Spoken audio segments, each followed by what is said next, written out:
We are back. What is up, everybody? Nathan Zegura, Jason Gibbs with you here on Cleveland Browns Daily. Beau Bishop will be back with us tomorrow, but we are back. And as far as I'm concerned, Gibbe, the 2021 Cleveland Browns season begins today. This is when we are back. It is full speed ahead. We are on the on-ramp. Training camp in just over 2 weeks begins here in Berea, and then we get into the preseason, then we get into the season, and we are off to the races. And I think, we've got our little vacation in. It is great to be back, but I believe that it all starts right now. This is when we get going. Calm in the building, probably for another week.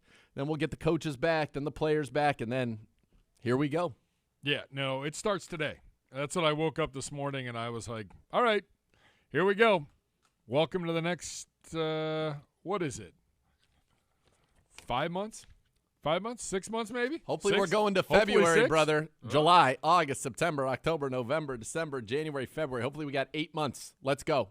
Are you counting July as a full month, though? Yeah, sure, because it begins right now, and we're here. I mean, we're at the halfway point. All right, so 7.5 months. Okay. Let's go. Yeah, I'm fine. But it was we had a 9 a.m. meeting, and I'm like, okay, so much for the slow walk-up on the treadmill to start the season. No. We're hitting the ground running right now.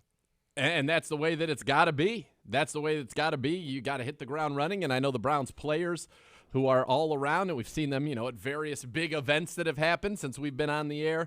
And for Gibbe, since you've been on, you were back. I feel like you were last on here in early 2020. It feels like you had so much good, glorious time off, which was, I'm sure, great. And then for me, the week off, but so much has happened. We had big fights. You got the NBA Finals going on. You got the match going on. You got a ton of stuff. It's been kind of a jam-packed time. The Euro Finals in penalty kicks. England had a chance. Run until your legs fall off. Oh. You can't decide that on penalty kicks. England. Paul Brown, our the English correspondent for the show, enjoyed the journey, but very sad. That would have been their first major tournament win since 1966, and they had it.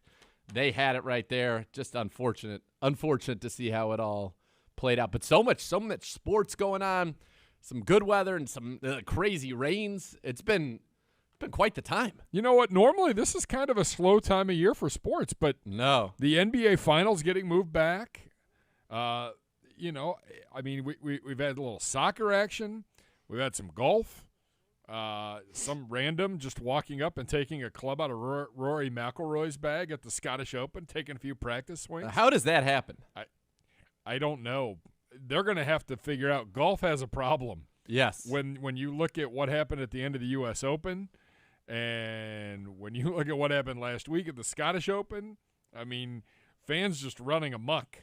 Yeah. I love it, but I'm sure it's probably not safe and not a good thing if you're a security team for the PGA Tour. No, a lot obviously to deal with and to try to rein people in. Yes, you're right about that. They've got to figure that out because that scene going back you mentioned with Phil, scary. Club taking out Rory, scary. They've got to rein that in. But it is great to see just crowds and the intensity of it. In the NBA Finals, it was a great crowd in Milwaukee last night. Yeah, the crowd, even at some of the golf that were the celebrity golf over the weekend was fun to watch at Tahoe. The English crowd at Wembley Stadium for the Euro Finals it was incredible. And I just, not to get ahead of myself, and it's the Ohio Business Machines Hot Topics, OBM, Ohio Business Machines, preferred copy provider to the Cleveland Browns, who have all the X's and O's for your office. Call 216-485-2000 or visit ohiobusinessmachines.com today. But when you think about what it's going to be at First Energy Stadium, 67,000 going nuts for this football team. In week 2, mind you. Week 2. So today is you're strutting into that stadium at 1-0. Today's July 12th. Yes. We open the season September 12th. Yes. So we are 2 months from the season opener, and then a week later than that would be that home opener here against the former Cleveland Browns, who are now all on the Houston Texans. Yes. And that's going to be, 2 months and a week from now. Well, when's our first preseason game? Is it less than a month? First preseason game is Saturday, August 14th down in Jacksonville. So it's a month. Yeah. We're a month away. We're a month away from flying to Jacksonville. That's right. Huh. There's a lot to be Well, figured I hope out. so. By the way, I hope we are flying to Jacksonville. we're flying. We just don't know how we're flying. With whom? Yeah, true. I mean, there's a lot to figure out still, and I think that, I think that there's a reason, they're trying to figure out a lot of things from even training camp, because I know that I got a lot of tweets and mentions, between the NFLPA and the league. They're still adjusting things. Things are still adjusting on the fly. On the fly. Yeah. Literally, we don't know a lot of things yet as it pertains to the season and how we're going to be able to conduct business and how we're going to be able to do things. There's a lot still to be determined. Yeah, and we're telling you that right here from the seat of, the Browns empire in Berea. There is so much still to be determined about what things are going to look like. The good news is what you guys care about is the football product on the field. That's taken care of. Everything's going to be full speed ahead. It's going to be as close to a return to normal as we could have possibly hoped for or imagined. For you and I, Gibbe, we don't know what that's going to be yet, but we're going to make sure we bring our fans the best coverage and content on the radio, on television, on digital that we can everywhere the Browns play. And we'll be everywhere the Browns play. How we get there and how we get home, that's still TBD, but we will be there. Yes, absolutely. Absolutely indeed. A lot to be determined. Some sleepless nights coming. Wouldn't have it any other way. No, it's great. And so let me ask you, you had a couple weeks off here. How are you doing? What was kind of your, the big highlight, if there anything was, of the couple of weeks, other than, of course, us golfing together, which was glorious. We had a lot of great fun. We did enjoy. The rains got us. We got shortchanged. I only got 9 with the kid and the Agent of the Stars. Yeah, the rain got us. The rain's been a little bit much, to be honest with you. And looking at this forecast, it looks like there's more of it to come. Yeah, the whole day. Driving here was nuts. Yeah. It was insane. I don't know. I told my wife, because she's like, did you have a restful vacation? I said, well, honey, our puppy tore her other ACL. So I had to deal, and that's like dealing with a baby. Big surgery. Yeah, it was a big surgery. Yeah. Tell me about it. I mean, it was fine. When I'm off, I like to travel. And we couldn't do it this year. Our kid just came home. My youngest spent the last 8 months in France. Right. So how's she acclimating? What's that? How's she acclimating? It's a work in progress. I bet it is. Yeah. She was just living. She had more freedoms, I think, there than yes, one would have here. Sure. So it's we're reining that back in a little bit, but it was good. Got to see family. Did a lot of little things. Nothing crazy. Tried playing golf. Succeeded last week a little more than the week before, and got the score down a little bit. Finally brought things back to a little normalcy because I was not playing well. But it was good. It was good just to unplug because we have been going nonstop for almost a year and a half. Right. Yeah, we have been, and we're ramping back up again, which is it's exciting. Look at these people here in the building; they're excited. I know. There's a lot of people in the building. How was the birthday? Can we talk about the celebration? Sure. Of life? Yes, the birthday was good.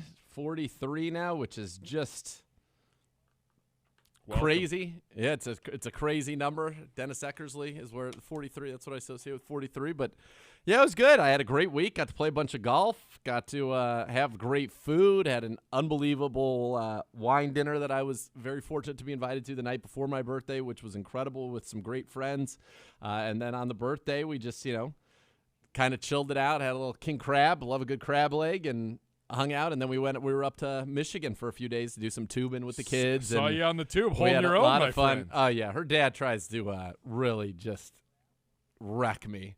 And so the tubing was incredibly fun. I had a couple awesome wipeouts that were fun where I just went flying, like launched off of waves and stuff, and then I had one that was just where it just snapped me over from the G-force on one of the big swing outs, and that's the one where it just puts you into the water with great force. Not pleasant. That's not feeling good then, but so or fun in the morning. No, but so fun. It's great. The kids could not have had more fun on the tubes. They were. I think it is their favorite thing to do in the world. So yeah, it was great. Had some ribs, just kind of cooked out, chilled out, and then got back and have just been kind of taking it easy for the last few days over the weekend and hanging out, and now we're back, getting ready for this, and here we go. I mean, 2 weeks. You said it. Coaches next week. Yep. They should start trickling in, I would think, later this week, if I know a few of them. Yep. But in 2 weeks, QBs, rookies, vets, acclamations, and then away we go. And then we are, like you said, we are off to the races, and we're looking forward to our show today. We'll kind of start easing our way back into the Browns. We're doing a thing at clevelandbrowns.com, the Browns mobile app. Gribbs, myself, and our new writer, Anthony, all kind of going through 10 issues for the 10 days leading up to training camp. Or 10 questions, I would say, not issues, questions.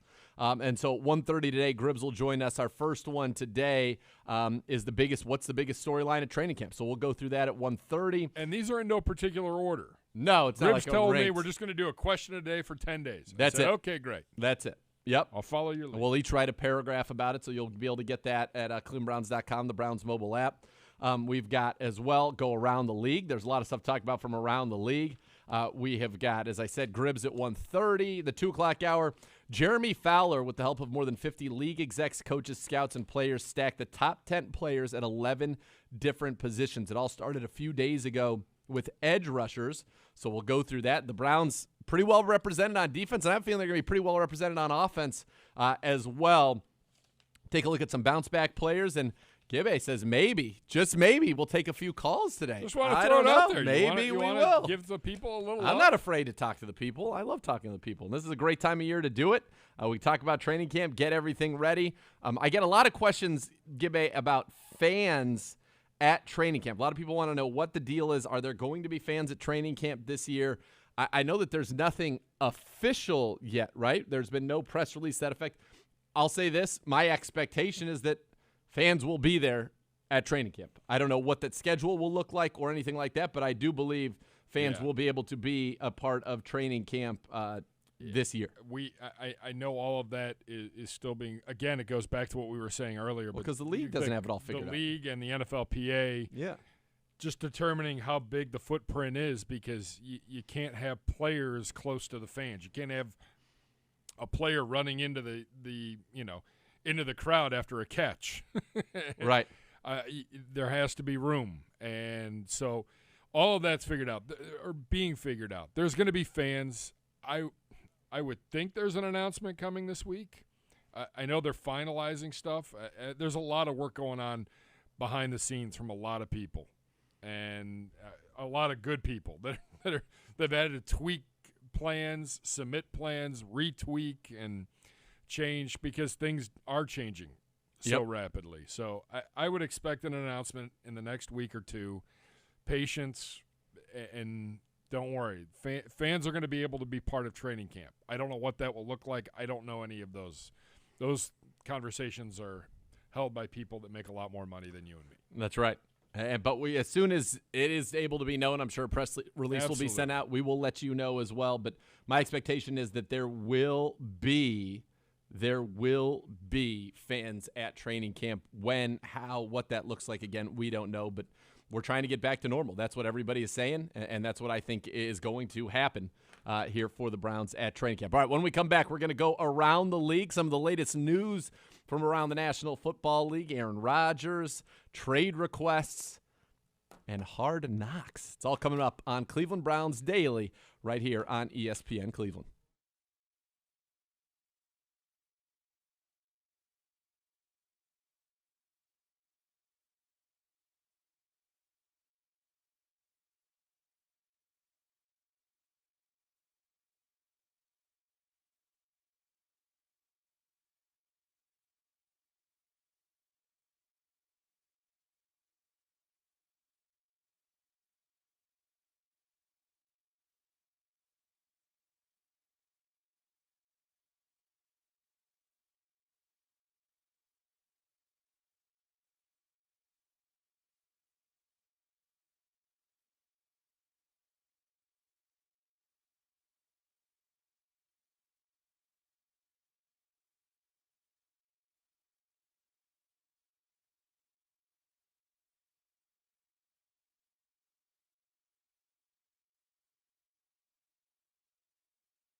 Back on Cleveland Browns Daily, Nathan Zegura, Jason Gibbs, and all of you. It's delightful to be back.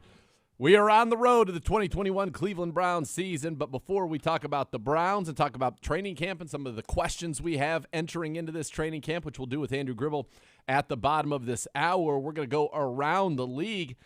And Gibby, they just kind of slid this one out. I found out about it on Twitter.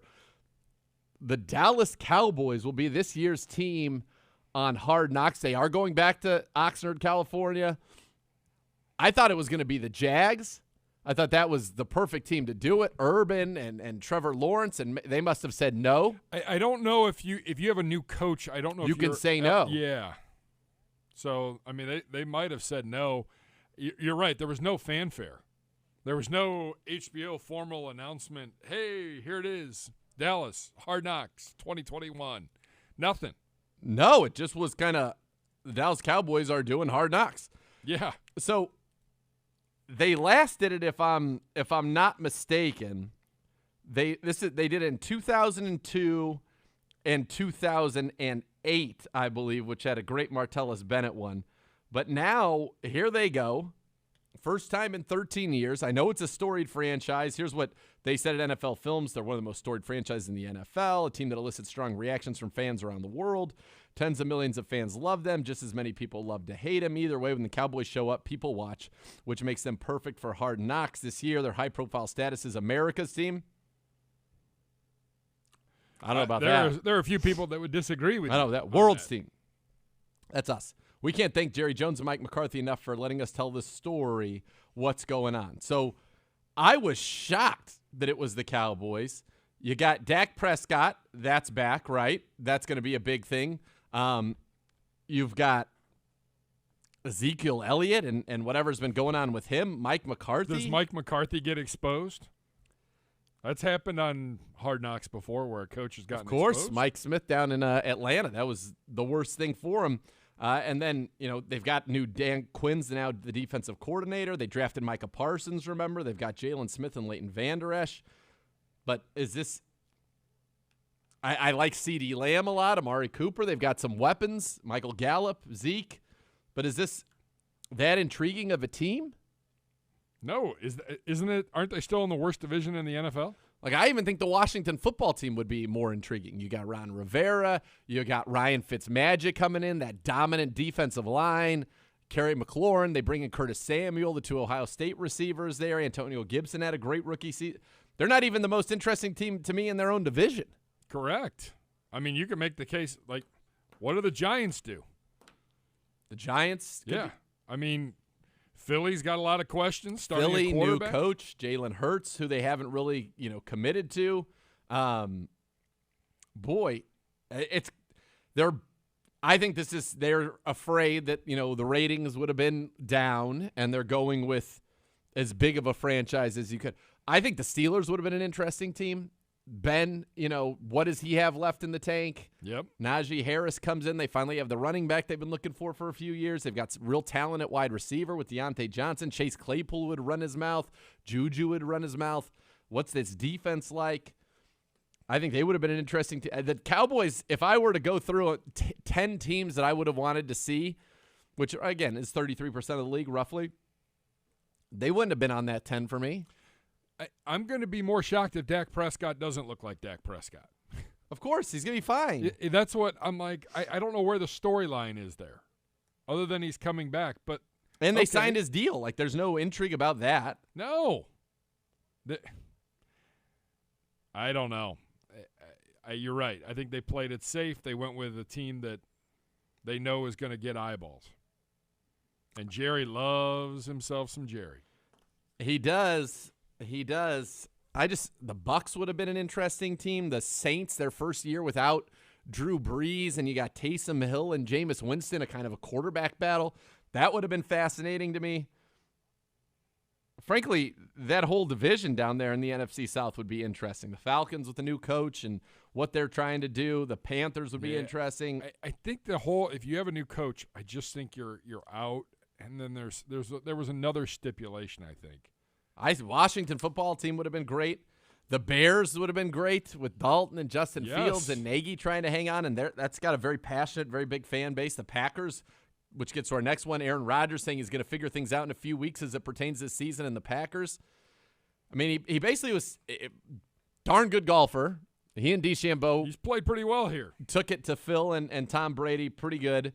There was some good trash talking. The match was – Montana was beautiful. I actually have it DVR'd so I can go back. I wasn't able to catch the whole thing, but I loved it. I loved the commentary that was going on during it, and it was a great production. But Aaron Rodgers basically sounded to me like a guy who said, maybe I'm in, maybe I'm not.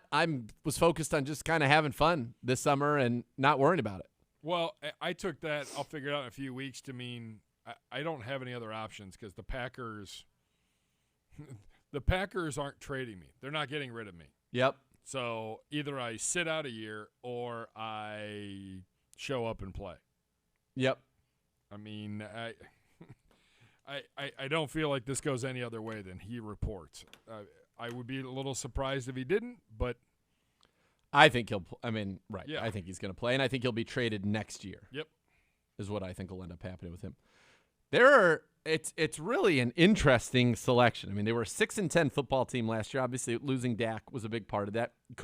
Are they the favorites in the NFC East? I'm guessing they probably are from a betting standpoint, but I don't know if that's just because they're the Cowboys and they know people will bet on them. Because I think the Washington football team right now is the best team in that division. The defensive line is incredible.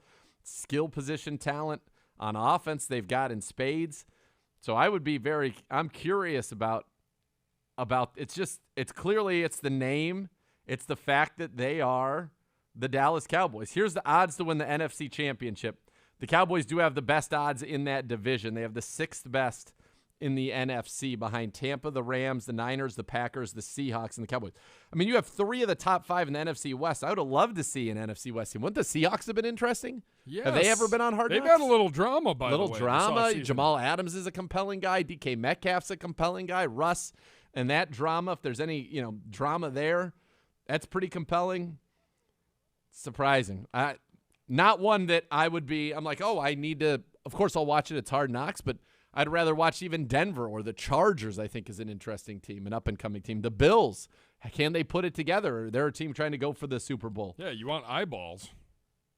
Just I get that they're the Dallas Cowboys, and I know people love the Dallas Cowboys. I get all of that. It's a pretty surprising choice to me. I also wonder, a couple of years ago when we were on Hard Knocks, the amount of room and the amount of space needed by HBO was pretty staggering. And I'm wondering, from a facility standpoint, Dallas is training in a different area.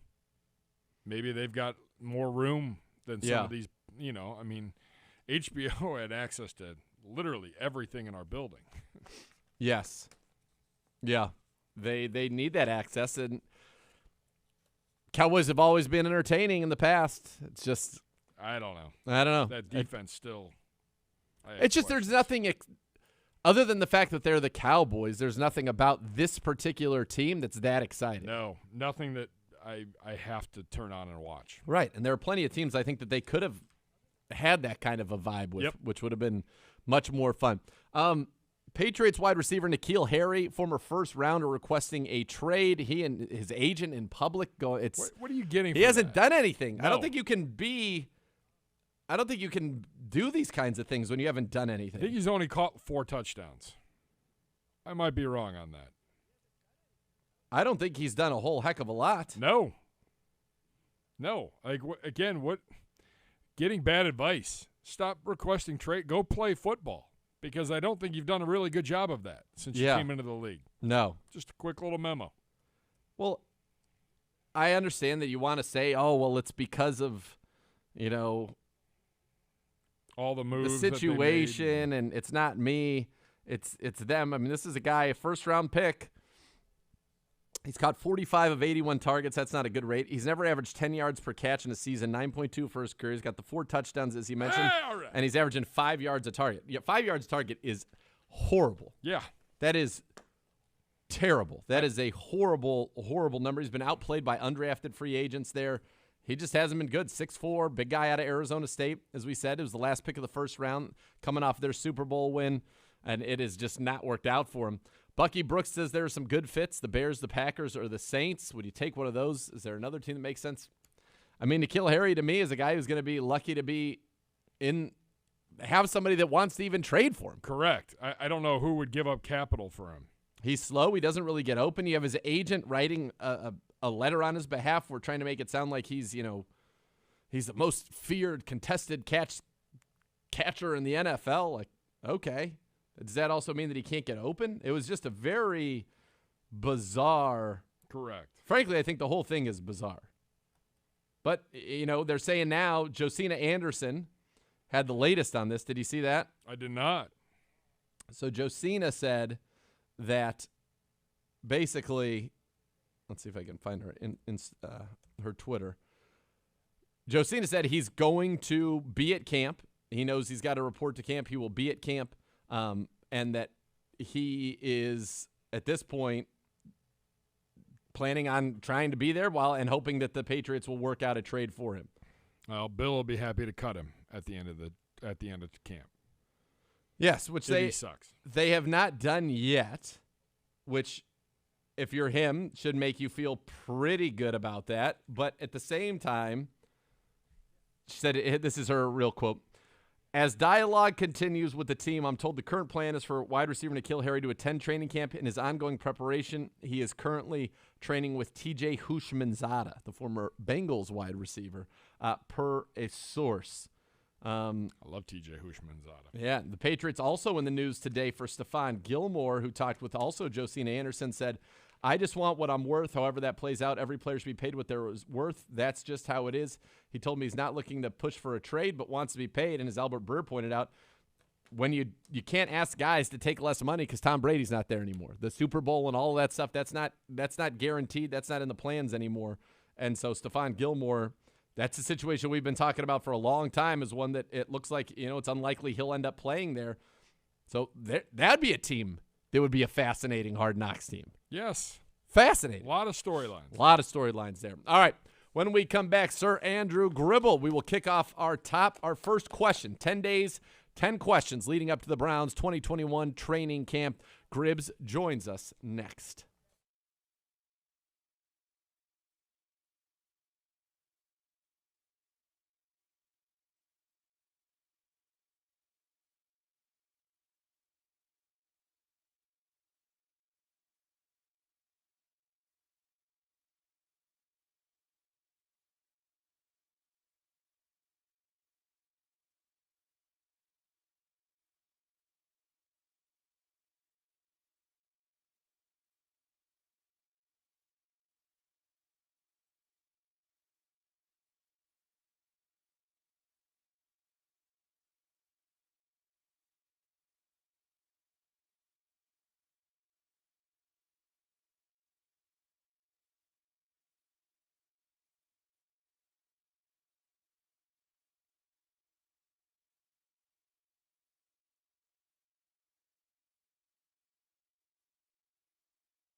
Injuries during childbirth require experienced counsel. Call the lawyers at Elk & Elk for a clear answer as to what happened during your child's birth. Elk & Elk, proud partner of the Cleveland Browns. Call 1-800-ELK, Ohio. Welcome back into Cleveland Browns Daily. Nathan Zegura, Jason Gibbs. And we go to the hotline now, and we welcome in Browns senior staff writer, Sir Andrew Gribble, to join the show.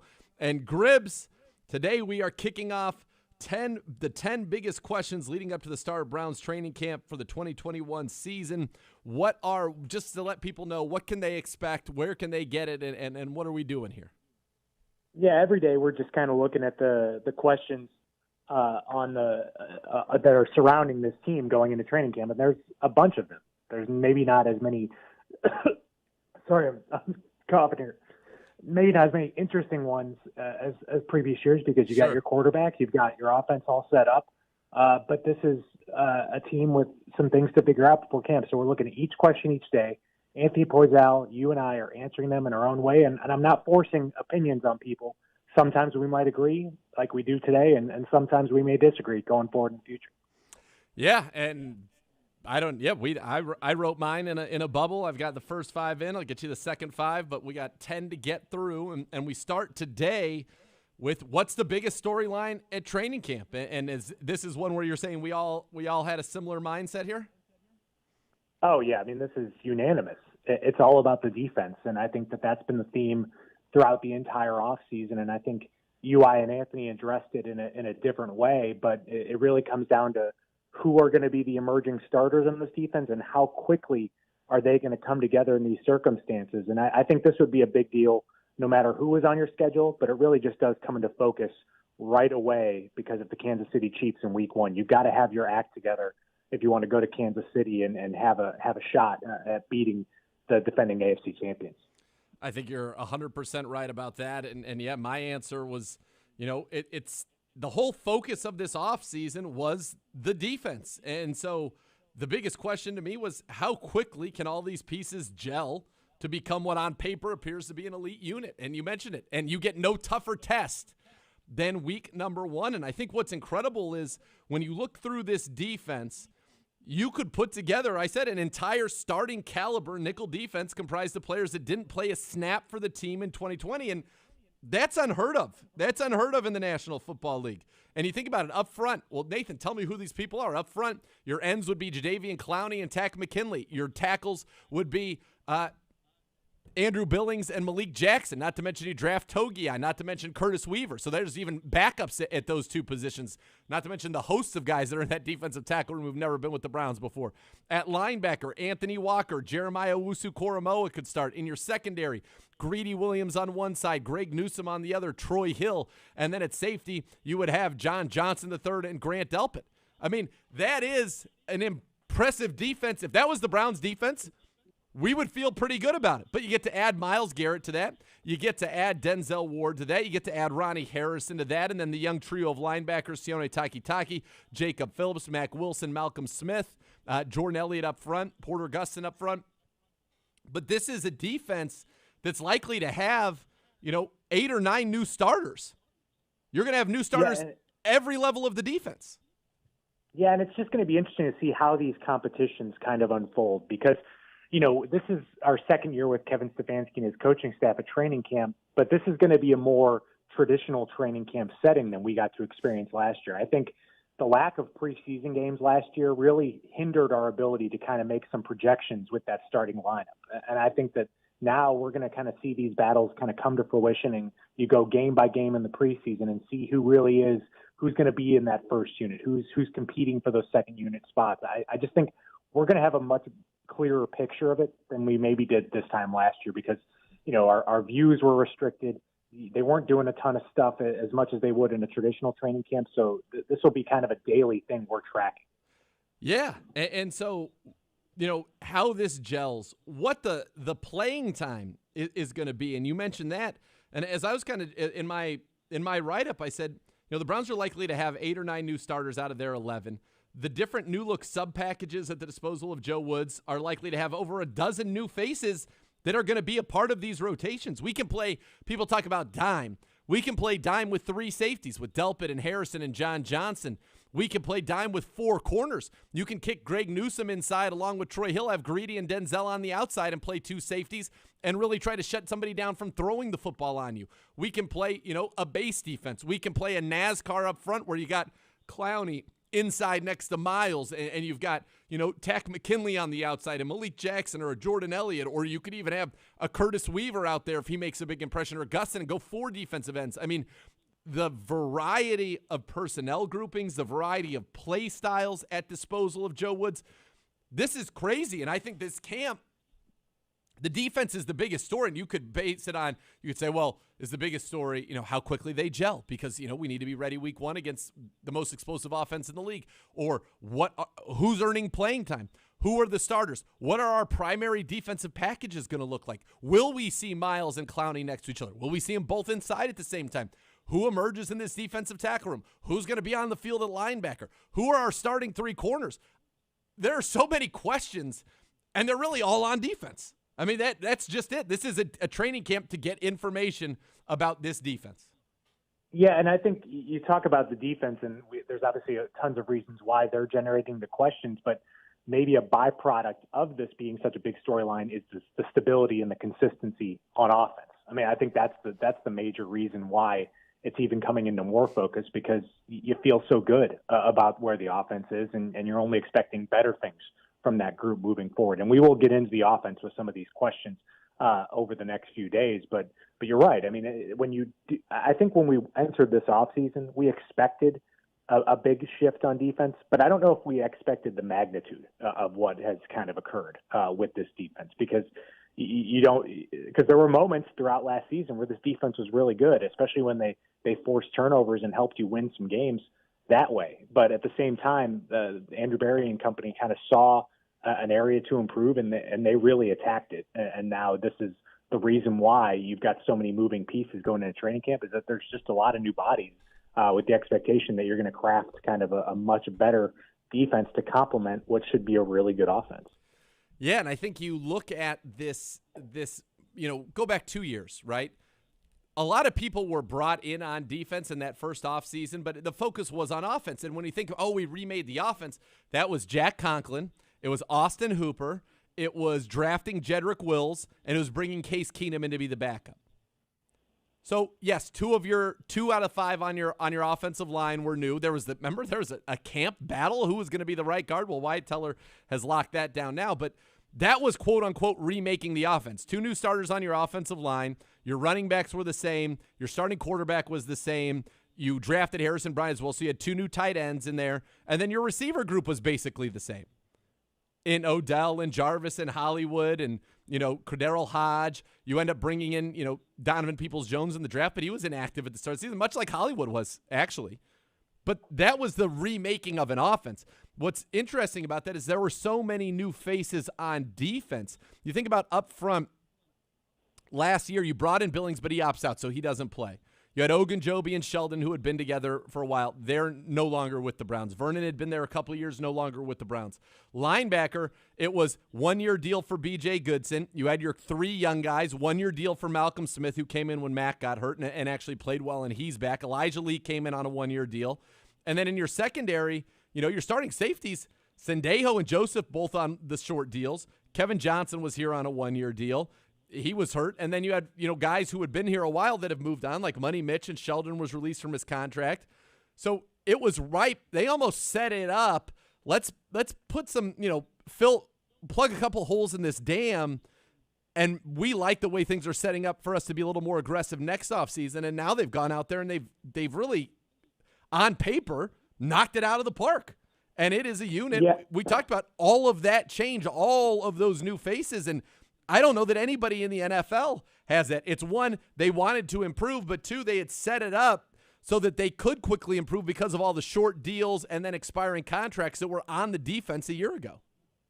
Yeah, and last year, understandably, the focus was so heavy on the offense because, 1, you bring in a new head coach whose background is on the offensive side of the ball, and secondly, 2019 was such a disappointment, namely because you seem to have all the pieces in place on offense, but the unit looked lost. So it's like how you reshape the identity of that group, and they definitely did. And now like you said, it seemed like last year you filled a lot of holes with that group, but maybe didn't have the same kind of expectations you do this year because you added some significant top names to this defense. I mean, Jadeveon Clowney and John Johnson III are two of the bigger names in the NFL on the defensive side of the ball. If John Johnson III isn't, he should be. He's one of the best safeties in the NFL. But you just added a lot of starter quality players to this group, to a defense that, again, was not terrible last year. It had some really good moments. So I think that's what even elevates the excitement even more, is that this defense certainly had its struggles,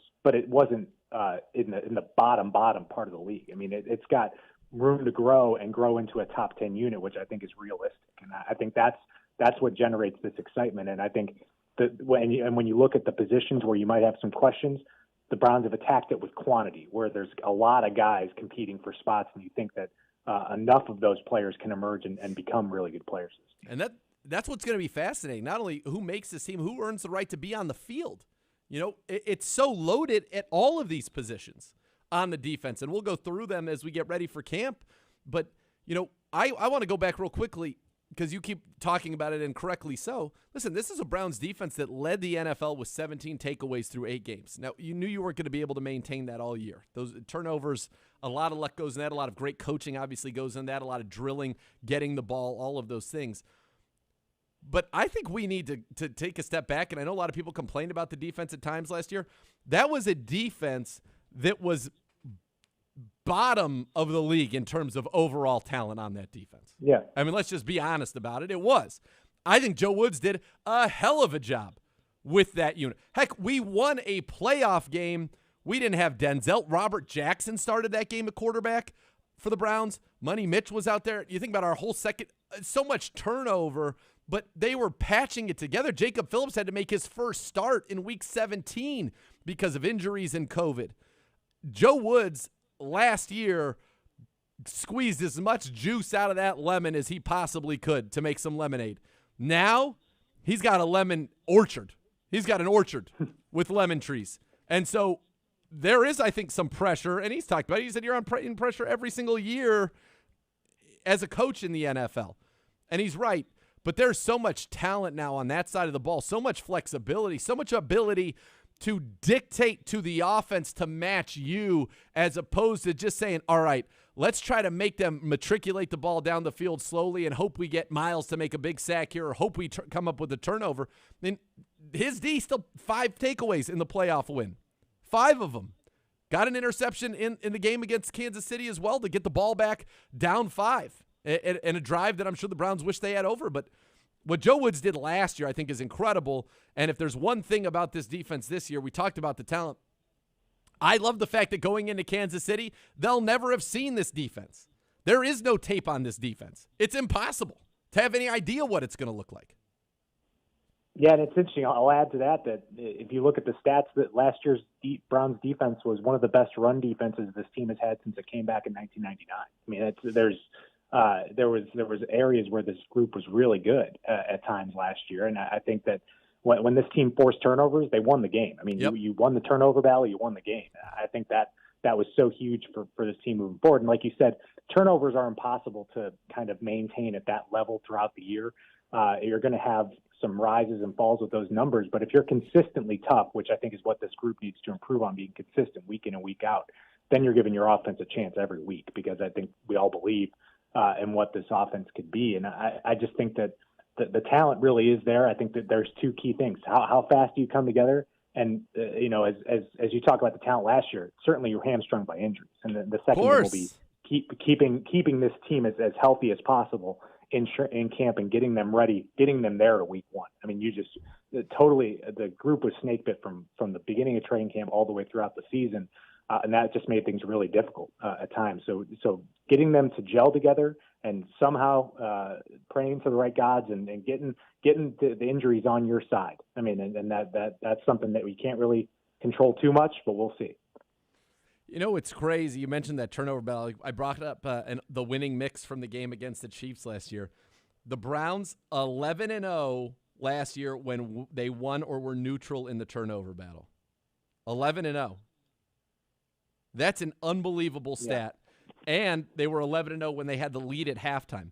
We are in such a better position as a defense to protect leads this year than we were a year ago. I mean, those are, you get mad, people say, oh, the defense this, defense that. And, of course, could we have stopped Chad Henne on that one play? There's so many things that could have happened in that game that could have led to a Browns win. But to be able to be up at half and win all 11 of those games is incredible. And that speaks to the offense's ability to protect leads, but it also speaks to the defense's ability last year to stop it. And now we are significantly better in our coverage units and significantly better getting after the quarterback than we were a year ago.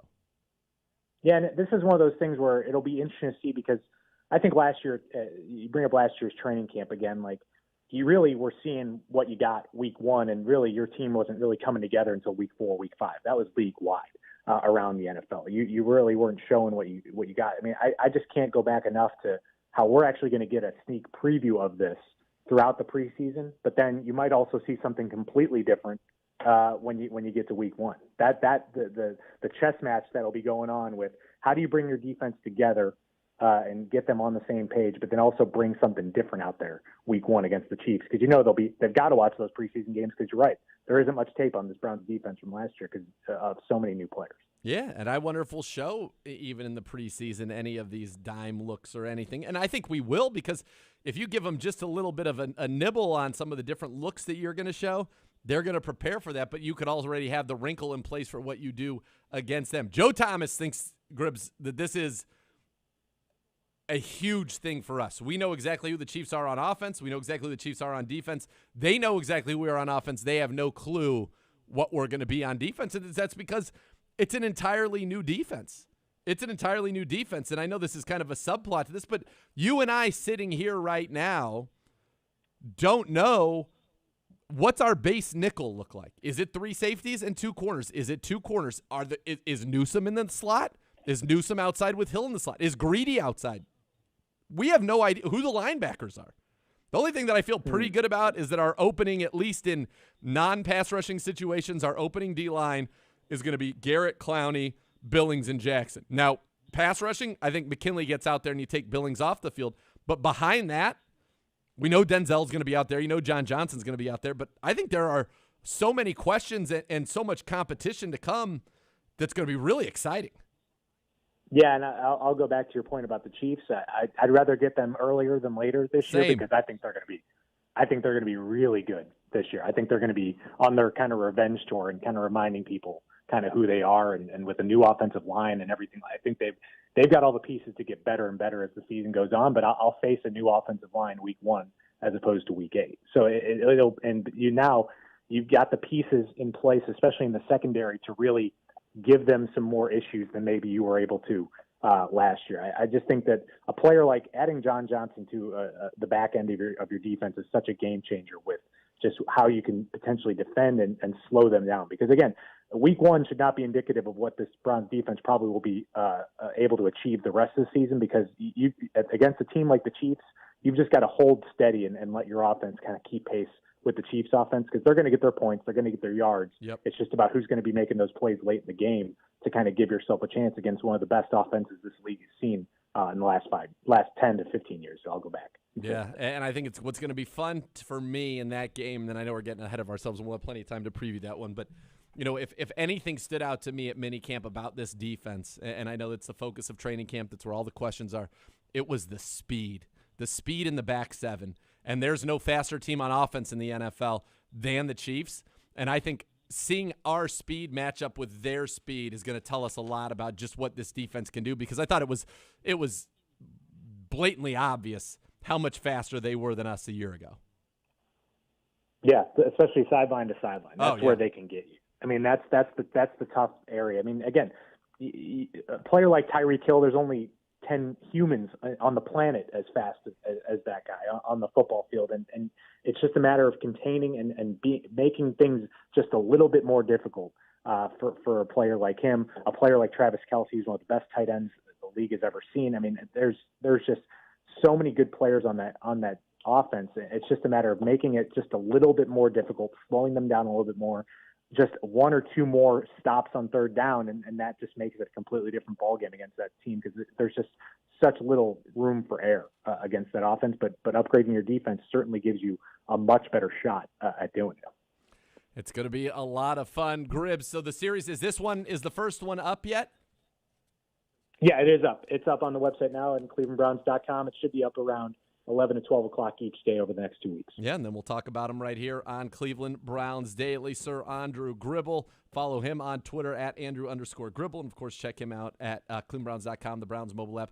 10 biggest questions leading up to the start of training camp and the Browns 2021 season. Question number 2 will be answered tomorrow. And for me, Gribbs, it took me a while to get away from this defensive side of the ball. We're going to get there eventually, but a lot to talk about on this defense, and it's going to be certainly a lot of fun. We'll have full coverage of that for you coming up. When we come back, speaking of defense, Jeremy Fowler from ESPN, with the help of more than 50 league executives, coaches, scouts, and players, stacked the top 10 players at 11 different positions. Today we look at the edge rushers. Pretty good guy at number 1 there, Browns fans. Teaser. Hour number 2, Cleveland Browns Daily, coming next.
All right, welcome into hour number 2 of Cleveland Browns Daily. Nathan Zegura, Jason Gibbs with you.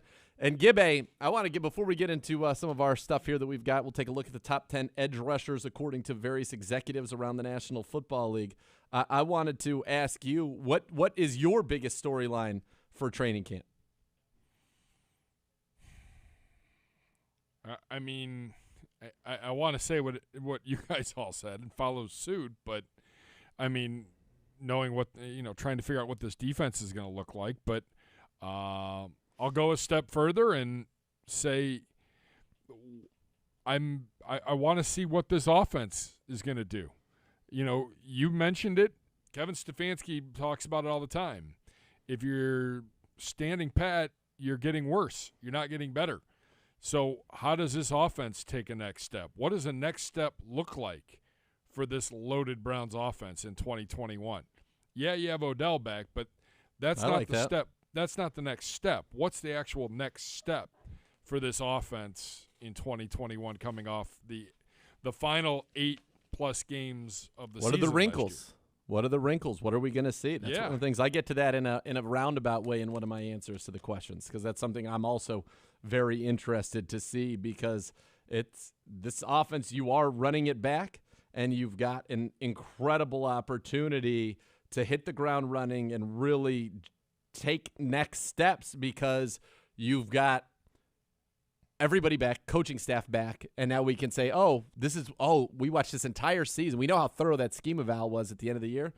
Oh, let's do this, let's do that. Here's where we can get even better. So I am excited to see the improvements on offense, because it's not going to be the same as it was. But where do you improve? Obviously, there's always room for improvement, but you're running back something that in the last half of 2020 was one of the top offenses in the National Football League. Right. So how do you get better? How do you take that next step? Yep. And what does that look like? Yeah, and that's something that we will get to see firsthand here in just over 2 weeks when training camp kicks off here in Berea. All right, we told you Jeremy Fowler is doing a series at ESPN right now with the help of more than 50 league execs, coaches, scouts, and players to stack the top 10 players at 11 different positions. The first one that they did, edge rusher. And so he said the race for the pass rush king was wide open after injuries derailed many of last year's contenders. Each player from last year's top 4 fell in the rankings. Well, not one. He went up there. The edge rusher category is so loaded with dynamic playmaking that double-digit sack pedigree is not even enough to crack the list. They get played more than any position other than the quarterback because of their ability to wreck a game plan each Sunday. Let's start with the number 1 player, and it is our own Myles Garrett, who last year was number 5. His highest votes were for number 1 overall. Lowest vote he received, number 8 overall. Who put him at number 8? There's people that like different people. So number 8 was the lowest high anybody had. For example, somebody also put TJ Watt at 8th, which is equally crazy.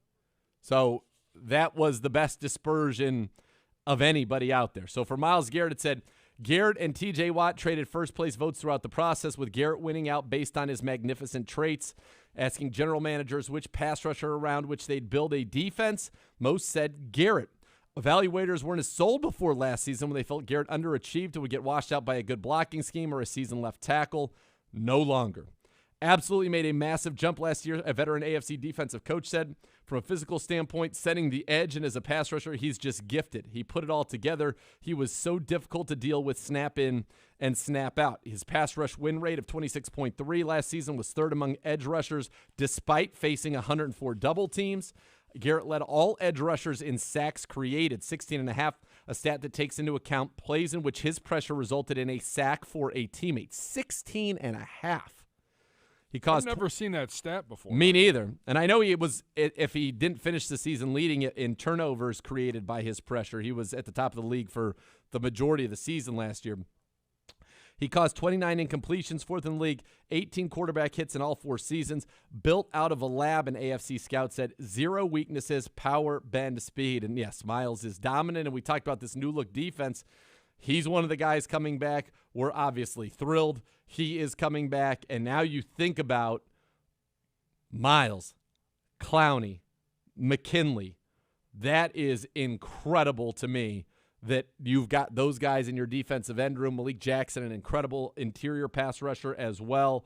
You have got a lot of talent up there, and Miles obviously is the big one. He is the star. He has a chance to put himself on this team into the Defensive Player of the Year consideration, and I think that it's a worthwhile goal for him to win that this year. Look, we have a team that should be ahead by a lot. We have a team that should be ahead by a significant amount in games, and we have a defense now that is built on getting to the quarterback. And Miles, Clowney, McKinley pinning their ears back with a coverage group that can lock guys down, make the quarterback hold an extra beat. Oh, boy, this defense, I think, is going to be a lot of fun, and I think Myles Garrett really does have a chance to be the Defensive Player of the Year this year. I was reading somewhere on NFL.com, I believe. They were listing their projected MVPs for each team, and they had him down as the MVP. Now, I think for the Browns to take the next step, Baker Mayfield probably has to be your team MVP. Sure. But, I mean, that's how good a player he is, that on a Super Bowl contending team, that's right, Super Bowl contender, the best player, according to NFL.com, is your edge rusher, Myles Garrett. Yeah. On a loaded offense and with all the weapons you brought in on defense, it comes down to Myles has to stay healthy. We need Myles for a full season. That's going to be intriguing to watch too. It is, and if he does, I think 20 sacks is certainly within the realm of possibility. Defensive Player of the Year is in the conversation. Rounding out behind Myles, T.J. Watt of the Steelers. He comes in at number 2 in the AFC North. He's a stud as well. Led the league in pass rush win rate. 4 pass rush interceptions, tied for first, which was tied with Myles. 40 caused incompletions, led the league by a wide margin. Second, by the way, was Aaron Donald with 30. 15.5 sacks and 23 tackles for a loss, led the league. He's a stud. He is a stud, and the Browns are going to have to deal with him for a long, long time. They did a great job neutralizing him last season, not in the first game, but in the playoff win over the Steelers. Joey Bosa, number 3 from the Chargers. Best technician in the NFL, says one NFL evaluator. Number 4, Khalil Mack, who is a guy that, remember people were saying, what's going on with, where is Khalil Mack? He's still really good player. He's a stud. There are so many good pass rushers and edge rushers. Yeah. Chandler Jones is 5th, Von Miller 6th. So some of the veterans there, and then you get into the young guys. Chase Young, 7th. He's going to be dominant for a very long time. A veteran NFL defensive coach said monster. You could see it coming out of Ohio State. He won double teams last year, basically the same rate as Myles Garrett, and is the youngest player in the top 10 by 3 full years, 22 years of age. Nick Bosa comes in 8th, 25 years of age. By the way, think about these age discrepancies. It's really interesting. Myles, 25, T.J. Watt, 26, Joey Bosa, 25, Khalil Mack, 30, Chandler Jones, 31, Von Miller, 32, Chase Young, 22, Nick Bosa, 25, coming off of a torn ACL in Week 2, still on the list, though. Cam Jordan, 31, the Saints veteran. He comes in at 9th on the list, and again, he is just an excellent football player. Danielle Hunter, 26th, 26 years of age, comes in 10th, and Hunter is a very productive pass rusher for the Minnesota Vikings. I guess the Von Miller thing is intriguing, but the guy's been hurt. Does he deserve a number 6 ranking? He has been hurt. Here's an NFC exec said he's still the best when he's healthy. He's still number 1 on my list. list. If he's healthy. His ability to win off the edge with bend is still second to none. He's averaged 0.8 sacks per game for his career, tied with J.J. Watt for second among players with at least 100 games played. Only Reggie White is ahead of him. He didn't have a season. Obviously, that ankle injury derailed his 2020 season, but there's positive buzz right now there. Guys who also receive votes. And there are 2 names on this list that absolutely should be in the top 10. Shaq Barrett, pure pass rusher and very talented, they said, but I'm not sure he's a complete of a player. He was great in the playoffs. He dominated the playoffs, Green Bay and in the Super Bowl. If we're talking top 10, that's a tough sell for me. Led the league in sacks 2 years ago. I think he's a stud. And this is the one for me, is Zadarius Smith. With those heavy hands, he can play the run, the pass. He gets tackles for loss, lives in the backfield, play inside and out. He is elite for me, said an AFC defensive coach. I can't believe that he is not in the top 10 in this list. Frank Clark, Brian Burns of the Panthers, Matt Judon, Bud Dupree also received votes. So you got those two guys. Yep. Who am I taking out? Yep. I would probably take out – Cam Jordan is awesome. He really is. But at this point, I would take him out as he's on the decline a little bit because I'm looking for this season. Yeah, he going went from forward. 15.5 sacks to 7.5. Yeah. And then I'd take Danielle Hunter out because Hunter didn't play last year with the surgery to repair a herniated disc.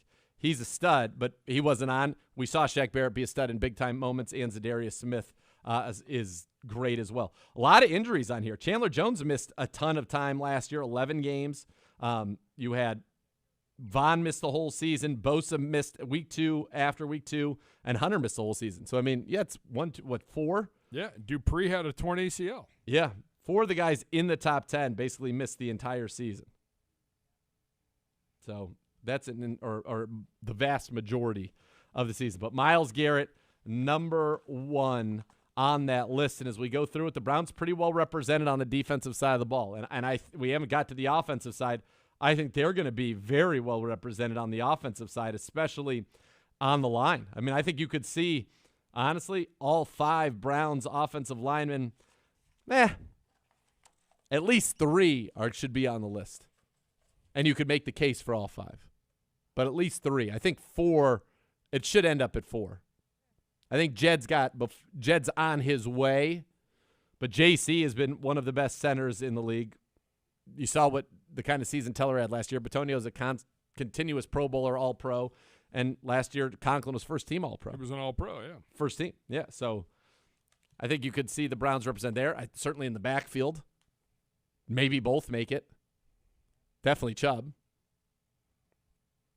We'll see. Baker could get in the top 10. He's in Pro Football Focus's top 10 quarterbacks, so he could certainly be an honorable mention.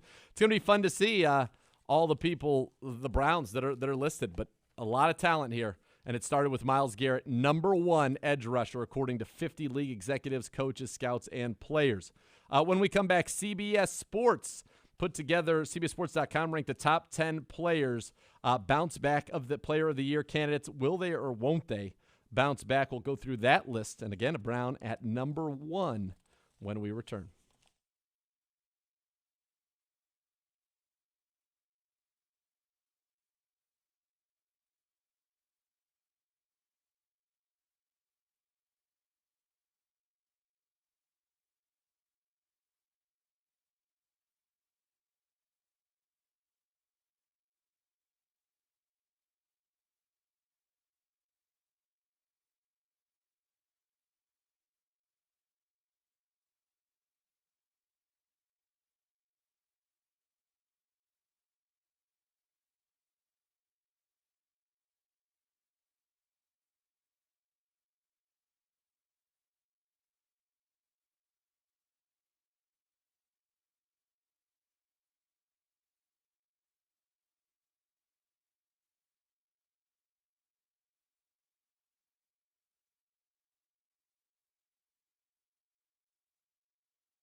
All right, welcome back into Cleveland Browns Daily. Nathan Zegura, Jason Gibbs with you. And Gibbe, before we get into this segment here on the who's going to bounce back, who's not going to bounce back, what it looks like for, some of the most important players on their teams really in the NFL who were either injured or down last year, a chance to really bounce back. We'll take a look at those 10 names from CBSSports.com in a second.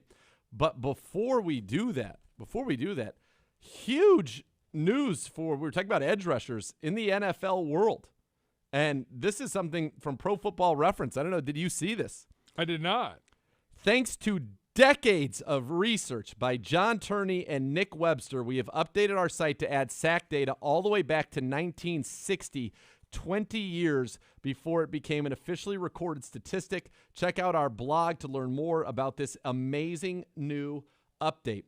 So Turney and Webster, stalwart members of the Pro Football Researchers Association, have been compiling these numbers for nearly 30 years. To read about their work and their methods, check out the articles from the Hartford Courant, New York Times, and ESPN's Old Page 2. The important things to know that these numbers are based upon review of official play-by-plays, watching game film, photographs, and coaches' stats. The work continues to this day as new information is discovered, particularly for numbers from the early 1960s. It is remarkable how thorough the research is, given the many obstacles. 99% of sacks from the 1970 merger to 81 are accounted for. From 1966 to 69 is closer to 95%. 61 to 64 is about 80%. About two-thirds of the sacks in 1960 are accounted for. An incredible thing. And so, you talk about, we just didn't know for a guy, for example, like Deacon Jones, and I'm going to go put his name in here in Pro Football Reference. And I'm guessing all of a sudden Deacon Jones is going to have sack numbers, which are probably going to blow a lot of our minds. And they do have him in here. So in 64, he had 22 sacks to lead the league. These are 14-game seasons. Then 19, then 16, then 21 and a half, 22, and 15. Led the league in sacks 5 out of 6 seasons. He was first-team All-Pro 5 straight years during this span for the Rams. So that's something that's never been on their website. It's never been out there. And these two guys dedicated years and years and years to do this. That's incredible. Just to go through 20 years of film, 20 years of how many teams, how many games, and the notes and the box scores and the play-by-plays, all of it. Yeah, and what's a sack, what's not a sack, officially ruling one way or the other. So who's the all-time sack leader then? This says that Deacon Jones has 173. So I don't know if they're doing that, if they've added those together.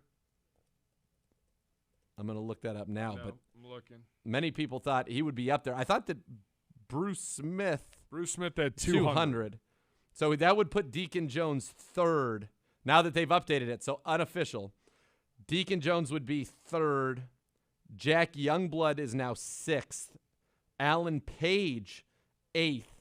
Those are the guys who insert themselves into the top 10 as a result of these unofficial sack leaders. Bruce Smith still number 1. Reggie White still number 2. Deacon Jones 3. Kevin Green 4. Julius Peppers is 5 on the unofficial list. So 4 out of the top 5 still remain in their roles. Correct. That's pretty crazy, though. I mean, do you think the league will acknowledge that or no? It's pretty incredible. I think the league, I hope they do. I mean, it was always just said, Deacon Jones was one of the greatest sack masters of all time. He invented the term sack, is traced back to Deacon Jones.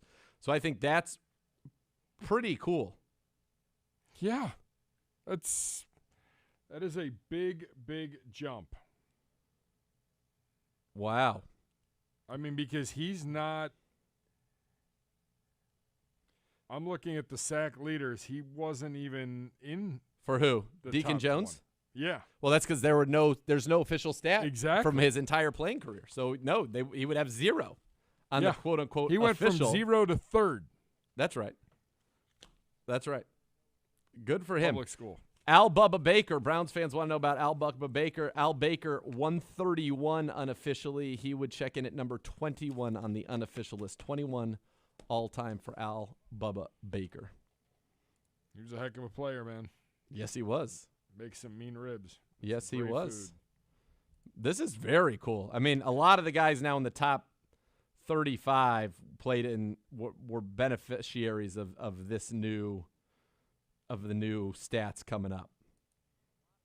Got Randy White, Lyle Alzado, Harvey Martin, Cedric Hardman, Claude Humphrey, Jim Marshall, Coy Bacon, Al Bubba Baker, Carl Eller.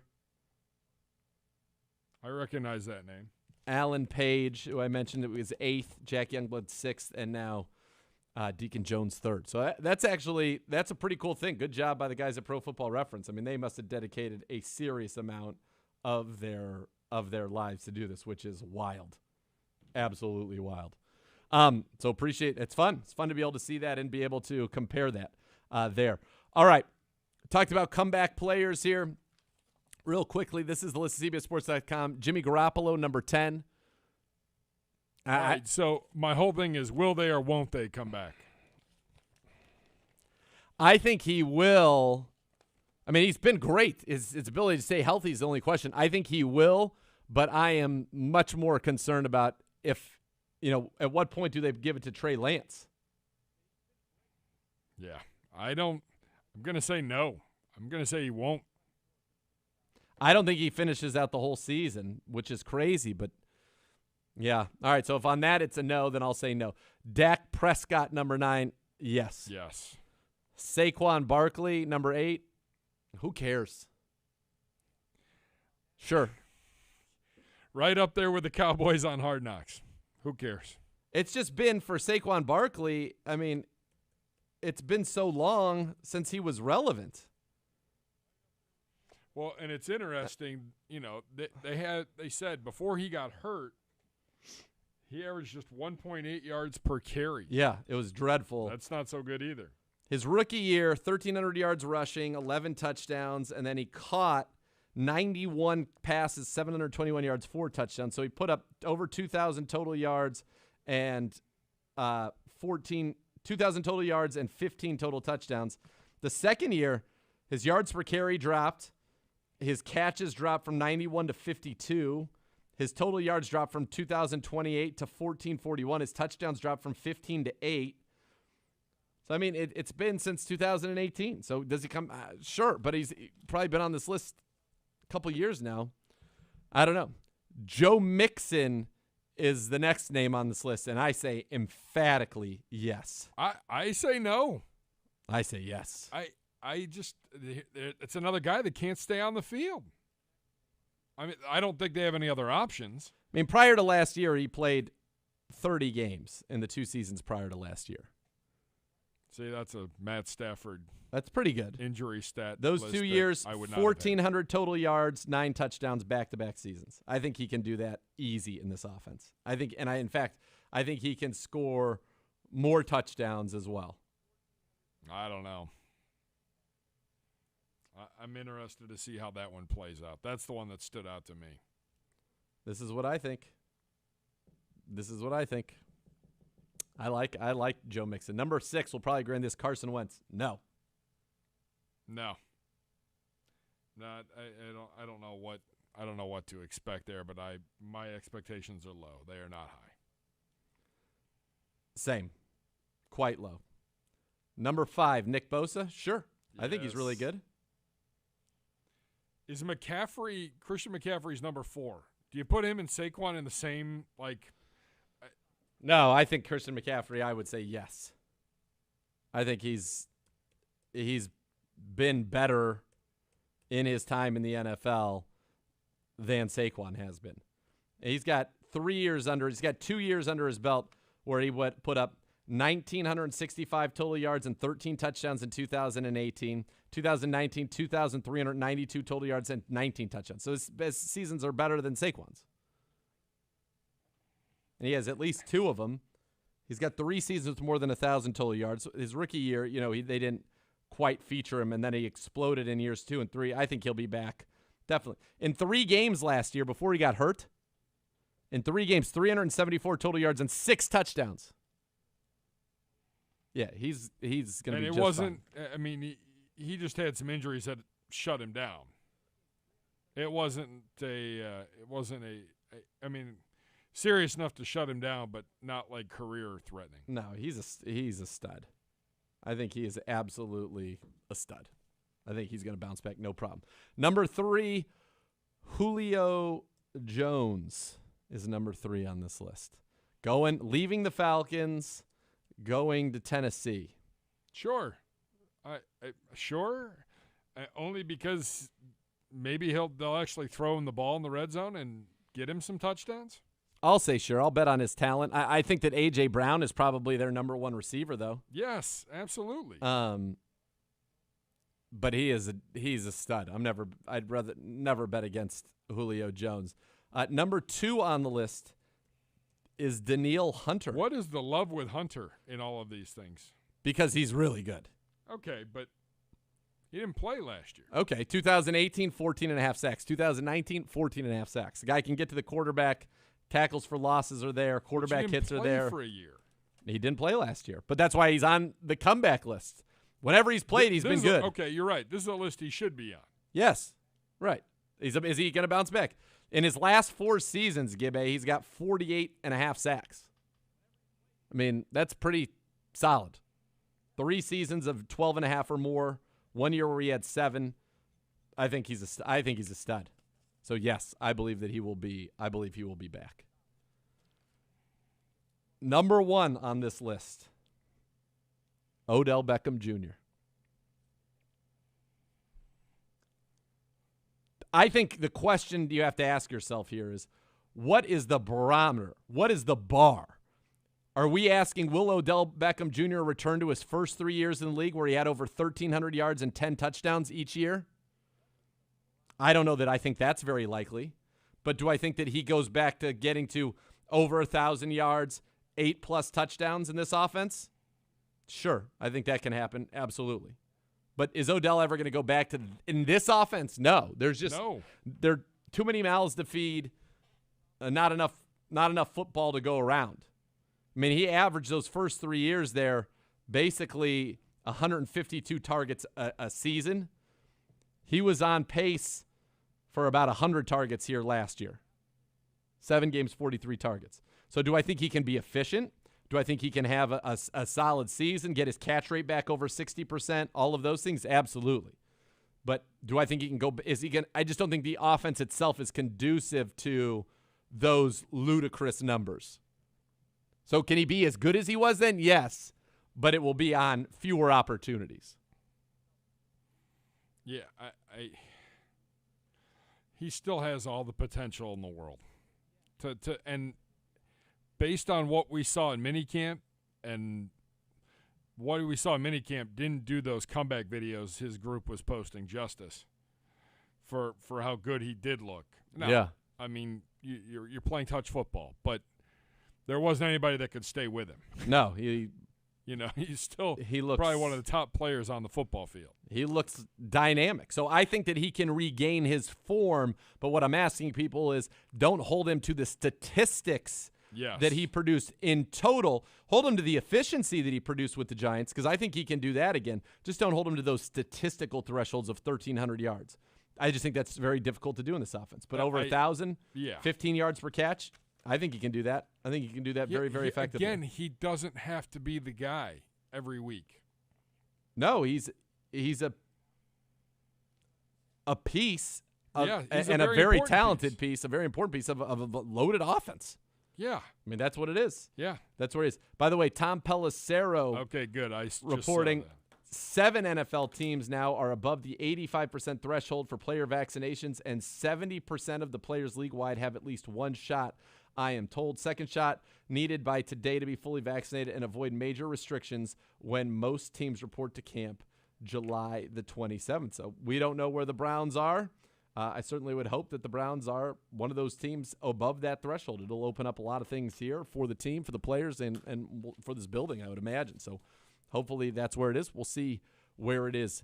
But when we come back. Do you want to do this? Sure. 216-578-0850.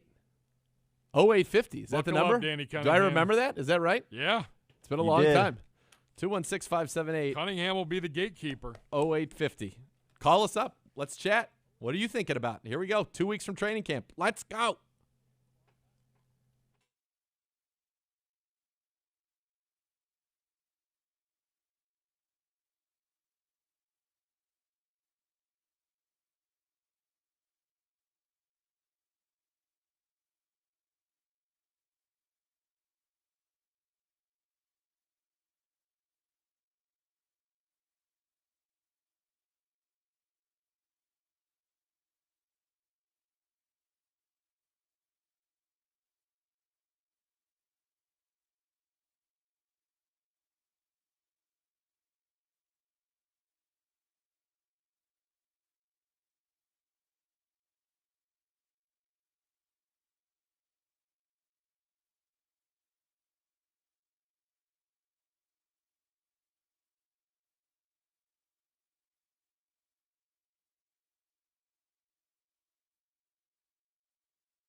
Cleveland Browns Daily. If you live and breathe football, you know sometimes keeping your priorities straight can be a challenge. Unfortunately, the same can be true when you gamble. If you find your gambling is affecting other parts of your life, we can help. Get tips on responsible gambling at keepitfunohio.com. All right, we asked for some calls, and you guys already have lit the phone lines up. But before we get that, Gibby, I wanted to share something because my buddy Vince Conti, friend of the show, in from California. The baller. Heading the way. He's heading up 71 right now with Reese. They're driving up here, and Vince is going to be in town for the week, which is going to be a lot of fun. But they were just in Indy for a basketball tournament. And so I told him, obviously, we love Indy. We love the Combine. Yes. Said you got to go to St. Elmo's while you're there. It's just the classic place. I'm like, he's a big Cowboys fan, so he's, I'm sure, thrilled about Hard Knocks.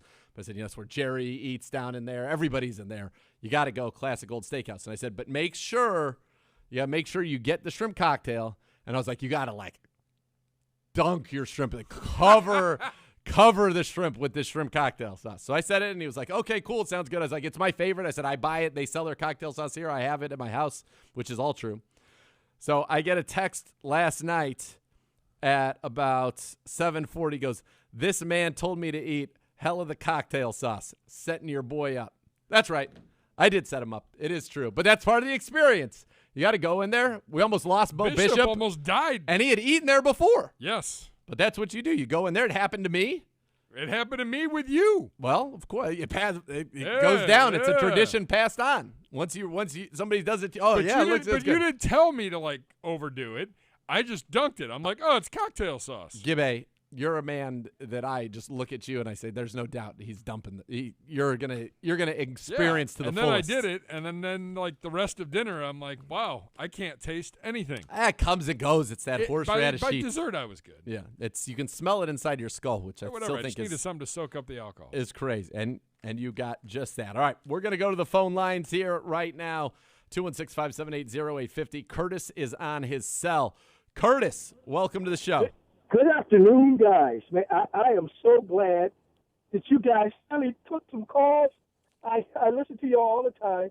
I drive for a living, and so nice. You guys have been gone, and I've missed you. I know. We had our little break, and it's very rare. We'll get calls in here every now and then, but it's good to be talking with you. Drive safe out there, Curtis, certainly. And what do you want to talk about today? Well, hopefully you guys will see it in your heart, too, as the season goes on, maybe to, let us come in maybe once a week. But, yeah, I kind of just wanted to talk a little bit about what you guys were saying earlier about Saquon Barkley. I remember back during the Combine when we had Nick Chubb there, and at the time I thought Chubb was just as good as Barkley, as far as the numbers and everything. I really did. And so when we got him, man, that was we got a really good special running back there, Yeah. I'm looking forward to the season. Curtis, I remember when people were calling this show screaming at me that we needed to take Saquon Barkley #1 overall. Yes. There's a guy in Texas who I think it was E in Texas, had to change his Twitter handle to say that Nathan Zegura is a genius. And he wanted us to take Saquon Barkley #1, and then we would take whatever quarterback was left at #4. Do you remember this? This is a real thing. Oh, yes. You know. Of course you don't do that. And now you find – I've been listening to you guys for a long time. You find Nick Chubb, and all Nick Chubb's done is run for more than 5 yards a carry every year in the league. Durable. Yes, last year he missed the 4 games, but did something in 12 games that nobody since Jim Brown in 1959 did, which is to rush for more than 1,000 yards with 12 touchdowns on the ground in 12 or fewer games. Nick Chubb, Jim Brown, that's it. That's the list. Guy's a stud. Couldn't be happier to have him in Cleveland. Yeah, he's a special running back, man. I hope we can, tie him up at least for another 3 years.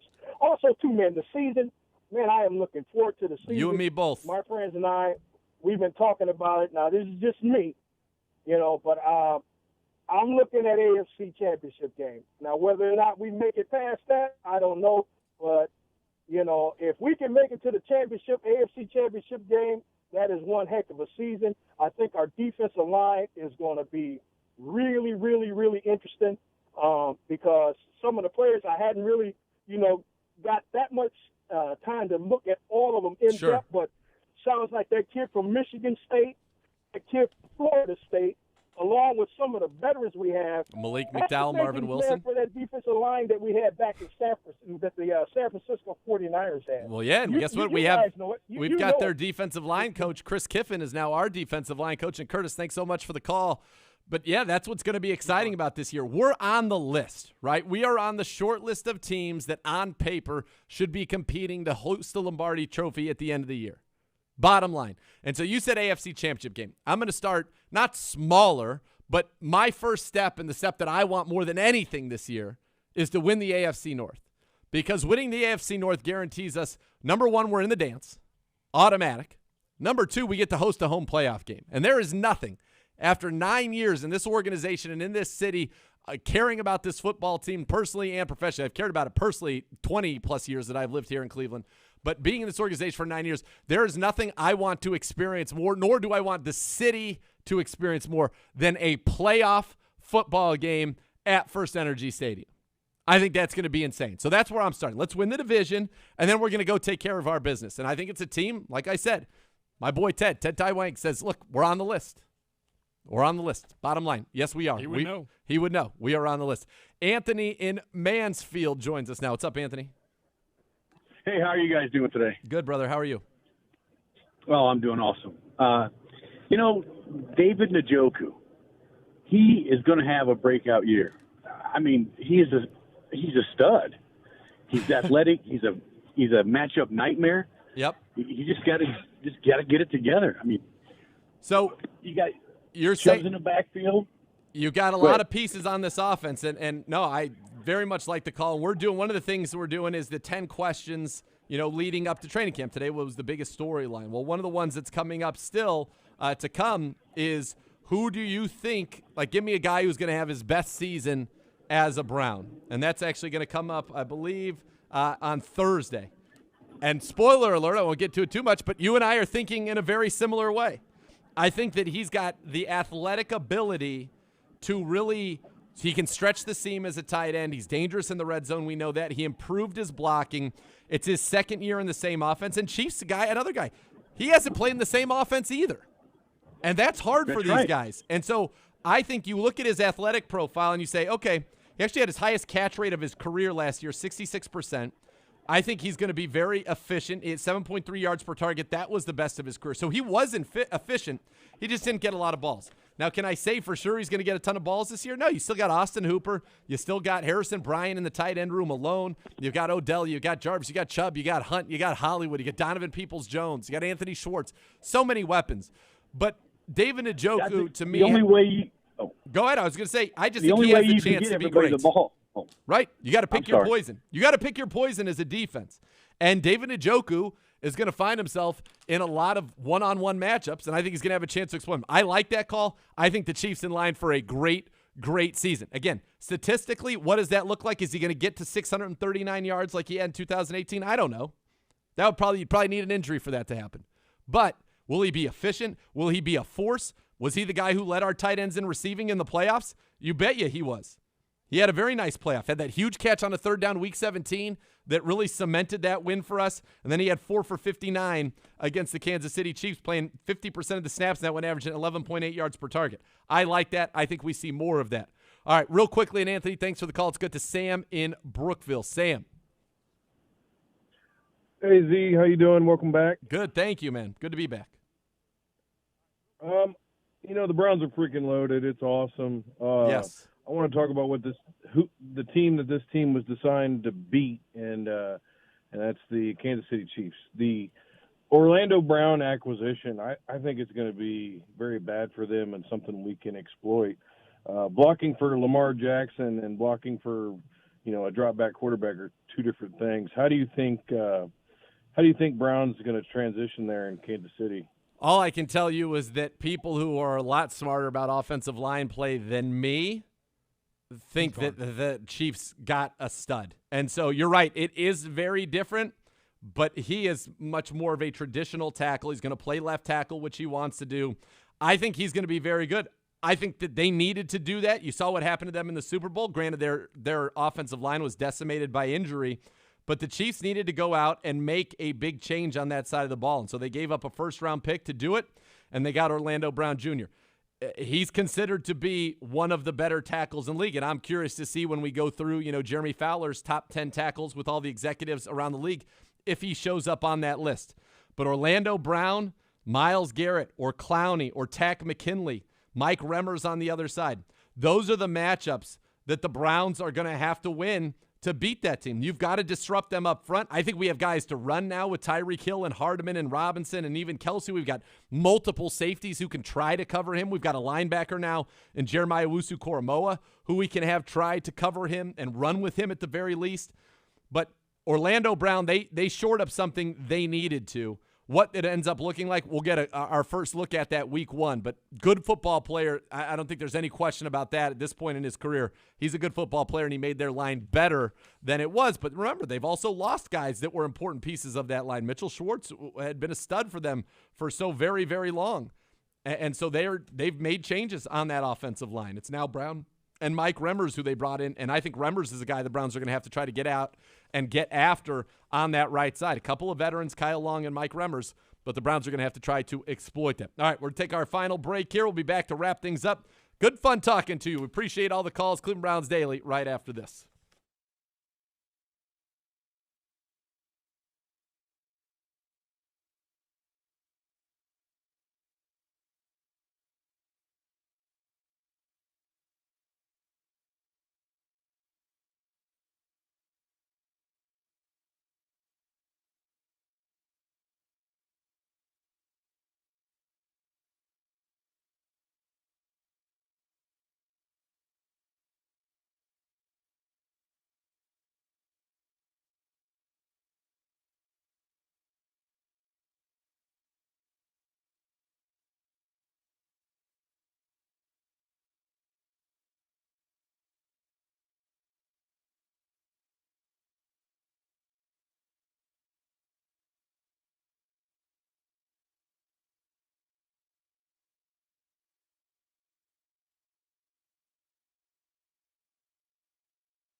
Wrapping it up here on Cleveland Browns Daily. It is so good to be back, and every day we are a day closer to training camp.